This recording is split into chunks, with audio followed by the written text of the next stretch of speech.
My father wanted me to get married. And all I said was, if that makes you happy, I will say yes. And of course, it was never a happy marriage. Just about after 2 years of getting married, about 9 years ago, I met a car accident. Somehow my husband fell asleep and the car fell in the ditch. He managed to jump out, saved himself. I'm happy for him. But I stayed inside the car and I sustained a lot of injuries. The list is a bit long. Radius ulna of my right arm were fractured. The wrist was fractured. Shoulder bone and collarbone were fractured. My whole rib cage got fractured. And because of the rib cage injury, lungs and liver were badly injured. But that injury that changed me and my life completely as a person and my perception towards living my life was the spine injury. 3 vertebrae of my backbone were completely crushed and I got paralyzed for the rest of my life. Many people came to rescue. They gave me CPR. They dragged me out of the car. And while they were dragging me out, I got the complete transection of my spinal cord. Those 2.5 months in the hospital were dreadful. I was at the verge of despair. One day, doctor came to me and he said, well, I heard that you wanted to be an artist, but you ended up being a housewife. I have bad news for you. You won't be able to paint again.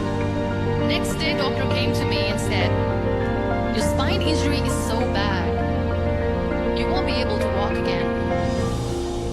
I took a deep breath and I said, it's all right. Next day, doctor came to me and said, because of your spine injury and the fixation that you have in your back, you won't be able to give birth to a child again. That day, I was devastated. I still remember, I asked my mother, why me? And that is where I started to question my existence. Why am I even alive? And that is where I realized that the words have the power to heal the soul. My mother said to me, this too shall pass. God has a greater plan for you. I don't know what it is, but He surely has. That day I decided that I'm going to fight my fears. So I wrote down one by one all those fears. And I decided that I'm going to overcome these fears one at a time. Do you know what was my biggest fear? Divorce. I couldn't stand this word. I was trying to cling on to this person who didn't want me anymore, but I said no. I have to make it work. But the day I decided that this is nothing but my fear, I liberated myself by setting him free. And I made myself emotionally so strong that the day I got the news that he's getting married, I sent him a text that I'm so happy for you and I wish you all the best. And he knows that I pray for him today. Number 2 was, I won't be able to be a mother again. And that was quite devastating for me. But then I realized there are so many children in the world, all they want is acceptance. So there is no point of crying, just go and adopt one. And that's what I did.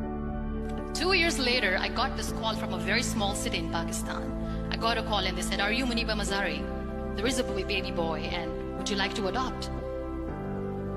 And when I say yes, I could literally feel the labor pain. I said, yes, yes, I am going to adopt him. I am coming to take him home.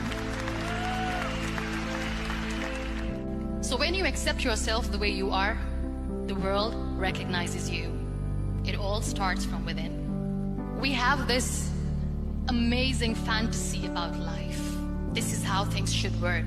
This is my plan. It should go as per my plan. If that doesn't happen, we give up. I never wanted to be on the wheelchair. Never thought of being on the wheelchair. This life is a test and a trial, and tests are trials are never supposed to be easy. So when you're expecting ease from life, and and life gives you lemons, then you make the lemonade, and then do not blame life for that, because you were expecting ease from a trial. Trials make you a stronger, better person. Life is a trial, and with time you realize that. It is okay to be scared. It is okay to cry. Everything is okay.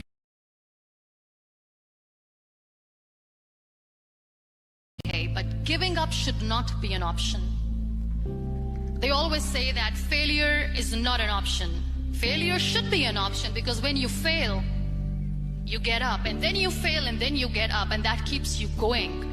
There are so many people in the world who are dreaming to live a life that you are living right now.